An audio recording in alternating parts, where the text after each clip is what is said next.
जय श्री सत्यनारायण भगवान की जय। एक समय नैमिषारण्य तीर्थ में शौनकादिक 88,000 ऋषियों ने सूत जी से पूछा, हे प्रभु, इस कलि युग में वेद विद्या रहित मनुष्यों को प्रभु भक्ति से किस प्रकार मिलेगी तथा उनका उद्धार कैसे होगा। इसलिए हे मुनि श्रेष्ठ, ऐसा कोई तप कहिए जिससे थोड़े समय में पुण्य प्राप्त होवे, मन वांछित फल मिले। वह कथा सुनने की इच्छा हमारी है। सर्वशास्त्र के ज्ञाता श्री सूत जी बोले, हे वैष्णवों में पूज्य, आप सबने सर्व प्राणियों के हित की बात पूछी है। अब मैं उस व्रत को आप लोगों से कहूँगा जिस व्रत को नारद जी ने लक्ष्मी नारायण से पूछा और श्री लक्ष्मीपति ने मुनि श्रेष्ठ नारद से कहा था। सो ध्यान से सुनो। एक समय में योगी राज नारद जी दूसरों के हित की इच्छा से अनेक लोगों में घूमते हुए मृत्यु लोक में पहुँचे। वह बहुत सी योनियों में जन्मे हुए प्राय सभी मनुष्यों को अपने कर्मों के अनुसार अनेक दुखों से पीड़ित देखकर सोचा कि किस यत्न के करने से निश्चय ही उनके दुखों का नाश हो सकेगा। ऐसा मन में सोचकर विष्णु लोक को गए। वहाँ श्वेत वर्ण और 4 भुजा वाले देवों के इस नारायण को, जिनके हाथों में शंख चक्र गदा और पद्म परमाला पहने हुए थे, देखकर स्तुति करने लगे। भगवान, आप अत्यंत शक्ति से संपन्न हैं। मन वाणी भी आपको नहीं पा सकती। आपको यदि मध्य अंत नहीं है। निर्गुण स्वरूप सृष्टि के कारण भूत भक्तों के दुखों को नष्ट करने वाले हो, आपको मेरा नमस्कार है। नारद जी की इस प्रकार की स्तुति सुन विष्णु भगवान बोले, मुनि श्रेष्ठ, आपके मन में क्या है? यह किस कारण से आगमन हुआ है? निसंकोच मुझसे कहो। तब नारद मुनि बोले, मृत्यु लोक में सब मनुष्य अपनी योनियों में पैदा हुए, अनेक योनियों में अपने अपने कर्मों के अनुसार अनेक प्रकार के दुखों से दुखी हो रहे हैं। नाथ, मुझ पर दया रखते हुए बतलाइए, उन मनुष्यों के सब दुखों थोड़े से प्रयत्न से कैसे दूर हो सकते हैं? तो भगवान बोले, हे नारद, मनुष्यों की भलाई के लिए तुमने बहुत ही अच्छी बात पूछी है। जिस काम के करने से मनुष्य मुँह से छूट जाता है, मैं वह कहता हूँ, सुनो। बहुत पुण्य देने वाला स्वर्ग तथा मृत्युलोक दोनों में दुर्लभ एक उत्तम व्रत है। आज मैं प्रेमवश होकर तुमसे कहता हूँ, श्री सत्यनारायण का यह व्रत अच्छी तरह विधान पूर्वक करके मनुष्य तुरंत ही सुख भोग कर मरने पर मोक्ष को प्राप्त होता है। श्री भगवान के वचन सुन नारद मुनि बोले कि उस व्रत का क्या फल है, क्या विधान है, किसने ये व्रत किया और किस दिन ये व्रत करना चाहिए, विस्तार से कहो। भगवान बोले, दुख शोक आदि को दूर करने वाला, धन धान्य को बढ़ाने वाला, सौभाग्य तथा संतान देने वाला, यह व्रत सब स्थानों पर विजयी है। भक्ति और श्रद्धा के साथ किसी भी दिन मनुष्य श्री सत्यनारायण की शाम के समय ब्राह्मणों और बंधुओं के साथ धर्म परायण होकर पूजा करे। भक्ति भाव से नैवेद्य, केले के फल, घी, दूध, दही, गेहूँ का चूर्ण, सवाले, गेहूँ के अभाव में साटी का चूर्ण, शक्कर तथा गुड़ले और सब भक्षण योग पदार्थ जमा करके भगवान को अर्पण कर दे तथा बंधुओं सहित ब्राह्मणों को भोजन करावे। इसके बाद स्वयं भोजन करे। गीत नाच आदि के आचरण भी सत्यनारायण भगवान को स्मरण करते हुए समय व्यतीत कर सकते हैं। इस तरह व्रत करने पर मनुष्यों की इच्छा निश्चय पूरी होती है।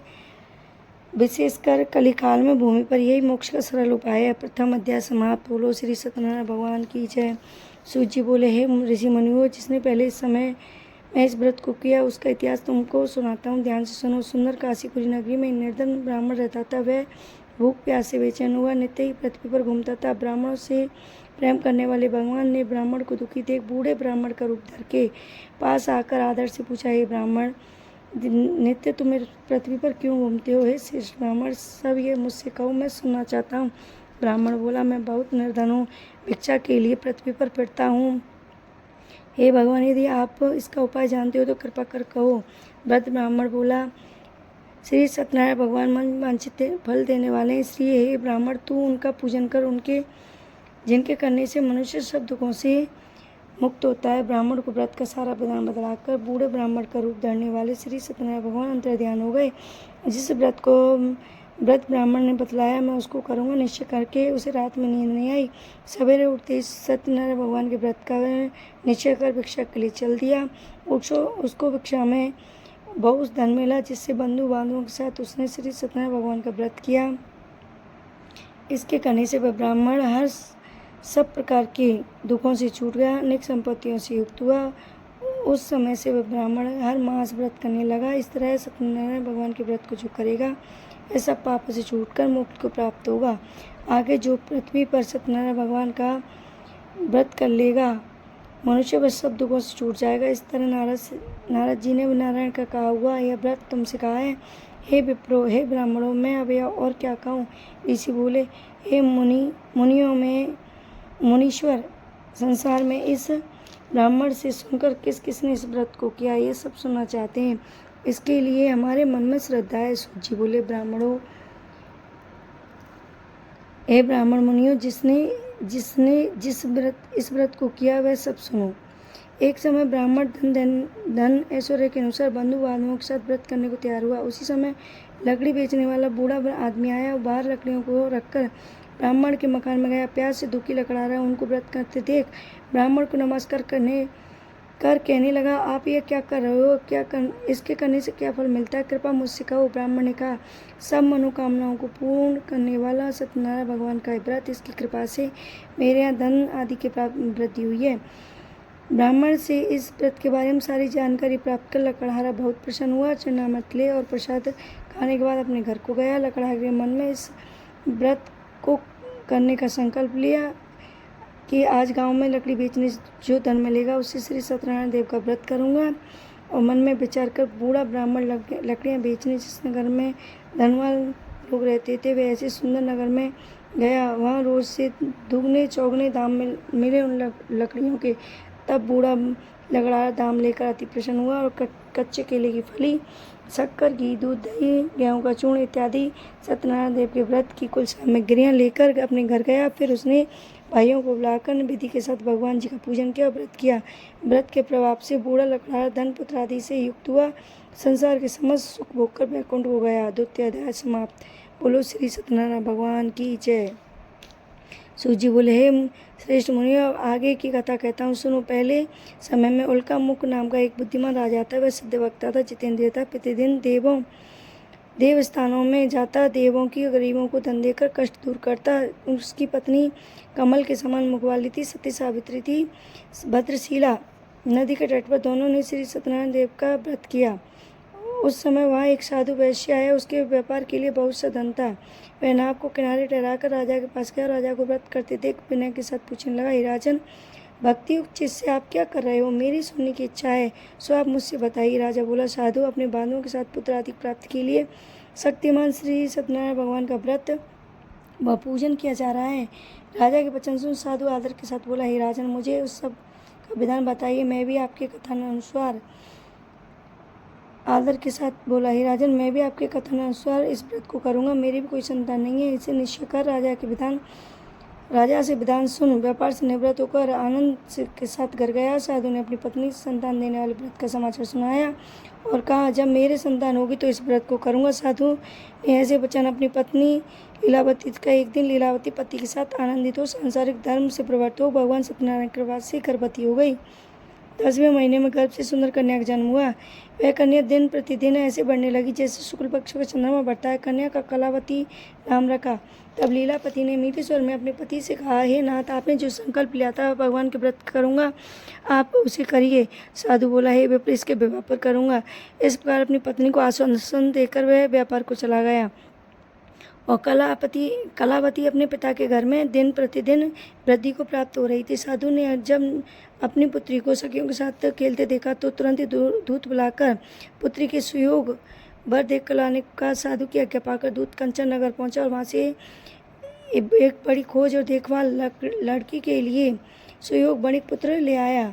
और उस बणिक पुत्र से वैश्य ने अपनी पुत्री का विवाह कर दिया। दुर्भाग्य से विवाह के समय उस व्रत को करना भूल गया। तब भगवान क्रोधित हो गए और श्राप दिया, तुझे दारुण दुख प्राप्त होगा। अपने कार्य में कुशल साधु बनिया अपने जामाता सहित समुद्र के समीप स्थित रतनपुर नगर में गया। वहाँ दोनों ससुर दामाद चंद्रकेतु राजा के नगर में व्यापार करने लगे। तब एक रोज भगवान श्री सत्यनारायण की माया से प्रेरित हो चोर राजा का धन चुरा कर ले जा रहे थे, किंतु उनके पीछे राजा के दूतों को आता देख चोरों ने घबराकर भागते हुए राजा के धन को वहीं छुपा कर रख दिया था जहाँ वे दोनों ससुर जमाई ठहरे थे। जब दोनों दूतों ने उस साधु वैश्य के पास राजा के धन को देखा तो दोनों को बांध कर ले गए और बड़ी प्रसन्नता से दौड़ते हुए राजा के समीप जाकर बोले, महाराज, ये 2 चोर पकड़ के लाए हैं, देखकर आज्ञा दें। राजा की आज्ञा से उनको कठिन कारावास में डाल दिया गया, सारा धन छीन लिया गया। श्री सत्यनारायण भगवान के श्राप द्वारा पत्नी घर में दुखी थी घर पर जो धन रखा था उसको चोर चुरा ले गए। शारीरिक मानसिक पीड़ा तथा भूख प्यास से अति दुखित, अन्न की चिंता में कलावती एक ब्राह्मण के घर के गई। वहाँ सत्यनारायण भगवान का व्रत होते देखा। कथा सुनी, प्रसाद ग्रहण किया। घर आई, माता ने कलावती से पूछा, हे पुत्री, आप रात में कहाँ रही? तेरे मन में क्या है? कलावती बोली, हे माता, मैंने एक ब्राह्मण के घर श्री सत्यनारायण भगवान का व्रत देखा है। कन्या के वचन सुन लीलावती भगवान की पूजन की तैयारी करने लगी। लीलावती ने परिवार और बंधुओं सहित श्री सत्यनारायण भगवान का पूजन किया और वर मांगा, मेरे पति और दामाद शीघ्र ही घर आ जाएं। साथ ही प्रार्थना की, सबका अपराध क्षमा करें। सत्यनारायण भगवान इस व्रत से संतुष्ट हो गए। चंद्र केतु को स्वप्न में दिखाई दिए। कहा, हे राजन, तूने जिन दोनों ने अपराध को बंदी बना रखा है उनको छोड़ दे, नहीं तो तेरे राजपाट को नष्ट कर दूंगा। ऐसा वचन सुनकर भगवान अंतर्ध्यान हो गए। प्रातःकाल राजा चंद्रकेतु इस सभा में अपना स्वप्न सुनाया। फिर दोनों बड़े पुत्रों को कैसे मुक्त कर सभा में बुलाया। दोनों ने आते ही भगवान को नमस्कार किया। राजा मीठे स्वर वचनों से बोला, हे महान अनुभावो, भावी बस ऐसा कठिन दुख प्राप्त हुआ है, अब तुम्हें कोई भय नहीं है। ऐसा कहकर राजा ने उनको नए नए वस्त्र आभूषण पहनाए और उनका लिया धन था उसे दुगना धन दिया और धन देकर विदा किया। दोनों वैश्य अपने घर को चल दिए। तीसरा अध्याय समाप्त। बोलो श्री सत्यनारायण भगवान की जय। सूत जी बोले, वैश्य ने मंगलाचार करके यात्रा आरंभ की और नगर को पहुंचा। उनके थोड़ी दूर निकलने पर दंडी वेशधारी सत्यनारायण देव ने उनसे पूछा, हे साधु, तेरे नाम में क्या है? बड़ी अपमानी बोला, हे दंडी, क्या आप क्यों पूछते हो? क्या आपने धन लेने की इच्छा है? मेरे नाम में तो बेल तथा पत्ते आदि भरे हैं। वैश्य का कठोर वचन सुनकर भगवान ने कहा, तुम्हारा वचन सत्य हो। दंडी ऐसा कहकर वहाँ से चले गए और कुछ दूर जाकर समुद्र के किनारे बैठ गए। दंडी के जाने पर वैश्य ने नित्य क्रिया करने के बाद नाव को ऊंची देख अचंबा किया था। नाव की बेल में आदि देखकर मूर्छित हो गया, जमीन पर गिर पड़ा। मूर्छा खुलने पर अत्यंत शोक करने लगा। उसका दामाद बोला, आप शोक ना करें, दंडी का श्राप है, उसकी शरण में चलना चाहिए, तभी हमारी मनोकामना पूर्ण होगी। दामाद के वचन सुन वह दंडी के पास पहुंचा और अत्यंत भक्तिभाव से नमस्कार करके बोला, मैंने जो आपसे असत्य वचन कहे क्षमा करें। ऐसा कहकर महान शोकातुर वो रोने लगा। दंडी भगवान बोले, बड़े पुत्र, तुम मेरी आज्ञा से बार बार तुम्हें दुख प्राप्त हुआ है, तुम मेरी पूजा से विमुख हुआ है। साधु बोला, हे भगवान, आपके माया से मोहित ब्रह्मा आदि भी आपके रूप को नहीं जानते, मैं अज्ञानी कैसे जान सकता हूँ? आप प्रसन्न होइए, मैं सामर्थ्य के अनुसार आपकी पूजा करूँगा, मेरी रक्षा करो और पहले के समान नौका को धन से भर दो। उसने भक्तियों को वचन सुनकर भगवान प्रसन्न हो गए, इच्छा अनुसार भर देकर अंतर्ध्यान हो गए। तब उन्होंने नाव पर आकर देखा, नाव पहले की तरह धन से परिपूर्ण हो गई। फिर वह भगवान सत्यनारायण का पूजन कर साथियों सहित अपने नगर को चला। अपने नगर के निकट पहुँच वह तब साधु को घर भेजा। साधु ने घर जाकर स्त्री को नमस्कार कर कहा, साधु अपने दामाद सहित नगर के समीप आ गए। ऐसा वचन सुन साधु की स्त्री बड़े हर्ष के साथ सत्यदेव का पूजन कर पुत्री से कहा, मैं अपने पति के दर्शन को जाती हूँ, तू कार्य को पूरा कर शीघ्र आ। माता के ऐसे वचन सुन कलावती प्रसाद छोड़ पति के पास गई। प्रसाद की अवज्ञा कारण सत्यदेव रुष्ट हो गए, पति को नाक सहित पानी में डुबा दिया। कलावती अपने पति को न देख रोती हुई जमीन पर गिर पड़ी। इस प्रकार नौका को डूबा हुआ देख, कन्या को रोता हुआ देख साधु दुखित हो रहा है। प्रभु, मुझसे मेरे परिवार से जो भूल हुई है क्षमा करें। उसके दीन वचन सुन सत्यदेव प्रसन्न हो गए। आकाशवाणी हुई, हे साधु, तेरी कन्या मेरे प्रसाद को छोड़कर आई है, इसलिए उसका पति अदृश्य हो गया। यदि घर जाकर प्रसाद ग्रहण करके लौटे तो पति अवश्य मिलेगा। ऐसी आकाशवाणी सुन कलावती ने घर पहुँचकर प्रसाद खाया। फिर उसने आकर पति के दर्शन किए। फिर साधु ने सब बंधु बांधवों सहित सत्यदेव का विधि पूर्वक पूजन किया। उस दिन से हर पूर्णिमा को सत्यनारायण का व्रत व पूजन करने लगा। फिर इस लोक का सुख भोग कर अंत में सुरलोक हो गया। चौथा अध्याय समाप्त। बोलो श्री सत्यनारायण भगवान की जय। सूत जी बोले, हे ऋषियों, मैं और भी कथा कहता हूँ, सुनो। प्रजा पालन में लीन तुंगध्वज नाम का एक राजा था। उसने भगवान का प्रसाद त्याग कर बहुत दुख पाया। एक समय वन में जाकर वन्य पशुओं को मारकर बड़ के पेड़ के नीचे आया। वहाँ उसने ग्वालों को भक्तिभाव से बांधवों सहित श्री सत्यनारायण जी का पूजन करते देखा। राजा देखकर भी अभिमान बस वहाँ नहीं गया और नमस्कार किया। जब ग्वालों ने भगवान का प्रसाद उसके सामने रखा तो प्रसाद को त्याग दिया और अपनी सुंदर नगरी को चला गया। वहाँ उसने सब कुछ नष्ट पाया और जान गया ये सब भगवान ने किया है। तब विश्वास कर ग्वालों के सम्मुख गया और विधि पूर्वक पूजन कर प्रसाद खाया। सत्यदेव की कृपा से पहले जैसा हो गया सब वैसा ही हो गया। फिर दीर्घ काल तक सुख भोग कर मरने तक स्वर्गलोक को गया। मरने पर स्वर्गलोक को गया। जो मनुष्य इस परम दुर्लभ व्रत को करेगा, भगवान की कृपा से धन धान्य की प्राप्ति होगी, निर्धन धनी होगा, बंदी बंधन से मुक्त होगा और बंधन से मुक्त होकर निर्भय हो जाता है। संतानहीनों को संतान प्राप्त होती है तथा सब मनोरथ पूर्ण होकर अंत में वैकुंठ धाम को जाता है। जिन्होंने पहले इस व्रत को किया, अब मैं उनके जन्म की कथा कहता हूँ। व्रत सदानंद ब्राह्मण ने सुदामा का जन्म लेकर मोक्ष को पाया। उल्का मुख नाम का राजा दशरथ होकर वैकुंठ को प्राप्त हुआ।